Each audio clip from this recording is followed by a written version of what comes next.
Sneha steel and furniture centre Salgare. आमच्याकडे steel भांडी, संसार उपयोगी साहित्य, sofa set, furniture, cooler, dining table, आटा चक्की व इतर साहित्यांचे एकमेव ठिकाण एक, व्हरायटी अनेक। आता शुभ मुहूर्ताची सुरुवात सलगरेतील स्नेहा स्टील मधील खरेदीनेच।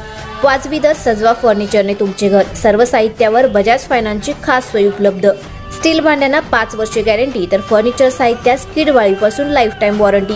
खात्रीशीर खरेदीसाठी मिरज पूर्व भागातील एकमेव ठिकाण Sneha steel and furniture centre Salgare. आमचा पत्ता रवींद्र वस्त्रनिकेतन शेजारी सलगरे। संपर्क 90 96 25 91 38। प्रत्येक बातमीतील घटनेच्या वास्तविकतेची तुलना थेट पाहत रहा चांगली अपडेट।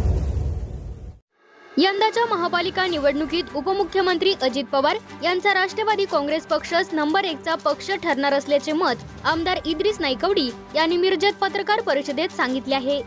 जो 1 नंबरचा पक्ष असतो तो महापौर पदाचा दावेदार असतो। त्या नियमानुसार मी सांगतो की राष्ट्रवादी काँग्रेस पक्ष हा महापौर पदाचा दावेदार असणार असल्याचे मत आमदार इद्रिस नाईकवडी यांनी व्यक्त केले आहे। 2 दिवसापूर्वी मिरजेतून राष्ट्रवादी शरद पवार पक्ष, काँग्रेस, जनसुराज्य पक्षाच्या माजी नगरसेवकांनी उपमुख्यमंत्री अजित पवार यांची भेट घेतली होती। मिरजेतील काँग्रेसचे ज्येष्ठ नेते किशोर जामदार यांनी आपल्या समर्थकांसह राष्ट्रवादी अजित पवार पक्षात प्रवेश करणार असल्याचे स्पष्ट केले होते। तर तब्बल 15 भर माजी नगरसेवक राष्ट्रवादी अजित पवार पक्षाच्या वाटेवर असून शुक्रवारी उपमुख्यमंत्री अजित पवार यांचा मिरजेत दौरा आहे। त्याच पार्श्वभूमीवर हे सर्व नगरसेवक राष्ट्रवादी काँग्रेस पक्षात प्रवेश करणार आहेत। त्यामुळे महायुतीत आता राष्ट्रवादी काँग्रेसची बार्गेनिंग पॉवर वाढली असून राष्ट्रवादीच्या शहर जिल्हाध्यक्षांनी यापूर्वी महायुतीकडे 30 जागांची मागणी केली होती। तर ही मागणी आणखी वाढणार असल्याचे मत इद्रिस नाईकवडी यांनी सांगितले। महायुतीकडे 30 जागांची मागणी जरी केली असली तरी महायुतीत न्याय न मिळाल्यास, जागा समाधानकारक न मिळाल्यास स्वबळावर लढावे लागेल असेही आमदार इद्रिस नाईकवडी यांनी पत्रकार परिषदेत आपले मत व्यक्त केले। चर्चा महायुतीची तर तयारी स्वबळाची अशी जोरदार चर्चा सुद्धा शहरात होऊ घातली आहे। तर उपमुख्यमंत्री अजित पवार यांच्या उपस्थितीत मिरजेत शुक्रवारी होणाऱ्या भव्य पक्षप्रवेश आणि कार्यकर्ता मेळाव्यानंतरच महायुतीचे चित्र अधिक स्पष्ट होणार आहे। उद्या 19 तारखेला त्या ठिकाणी आमचे राष्ट्रवादी काँग्रेस पक्षाचे राष्ट्रीय अध्यक्ष आदरणीय नेते उपमुख्यमंत्री अजितदादा पवार साहेब या मिरज शहराला येत आहेत। त्यांचा दौऱ्याचा कार्यक्रम आलेला आहे की काही मिरज शहरातले काही प्रमुख उपमहापौरांसह महापौरासह काही नगरसेवक आमच्या पक्षात प्रवेश करत आहेत आणि त्यांचा पक्षप्रवेश त्यांच्या हस्ते आणि कार्यकर्त्यांचा मेळावा अशा कार्यक्रमासाठी नामदार अजितदादा उद्या मिरज शहरात येत आहेत। ते दुपारी 4 वाजता पोहोचत आहेत। टाकळी रोडवरील आपल्या शाही दरबार तिथं हा मेळावा आणि पक्षप्रवेशाचा कार्यक्रम होईल।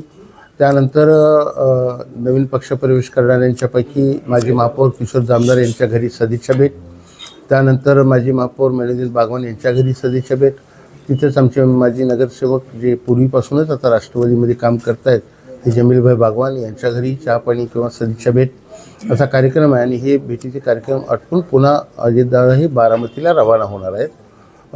अगदी वेळेवर कार्यक्रम सुरू होईल आणि वेळेत सगळे कार्यक्रम संपून पुन्हा संध्याकाळी पुन्हा बारामतीलाही त्यांना कार्यक्रमांना काही उपस्थित राहायचं आहे। त्यामुळे उद्याचा हा कार्यक्रम नामदार अजितदादांचा जो माझा प्राप्त झालेला आहे तो असा आहे।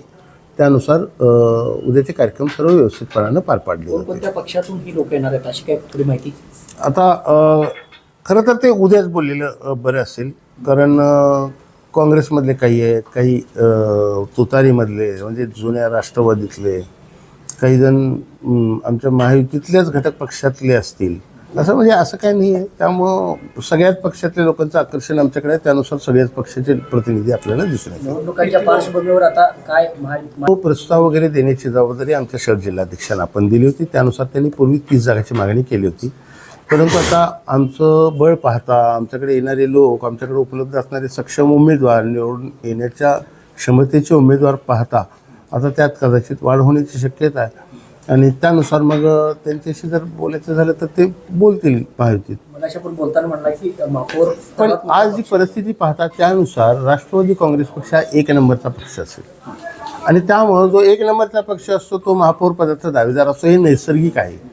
आणि त्या निसर्ग नियमाने मी सांगतोय की आमचा पक्ष उद्याच्या महापौर पदाचा दावेदार आहे। तरी सुद्धा मगाशी आपण म्हटलं अपेक्षित जागा जर नाही झाल्या तर माहिती सोबत राहणार किंवा नाही, हा तो पुढचा प्रश्न आहे. तुमची स्वतः पण स्वबळाची तयारी नाही नाही, सुद्धा एक आहे सांगतोय का, आमची तयारी आपण पाहता की आम्हाला जर युती नाही झाली तर स्वबळावर लढायला कोणती अडचण नाही आहे. पण प्रायोरिटी युतीला असणार आहे. युतीत जर न्याय मिळाला नाही, व्यवस्थितपणे समाधान नाही झालं तर मग मात्र स्वबळावर लढावं लागेल.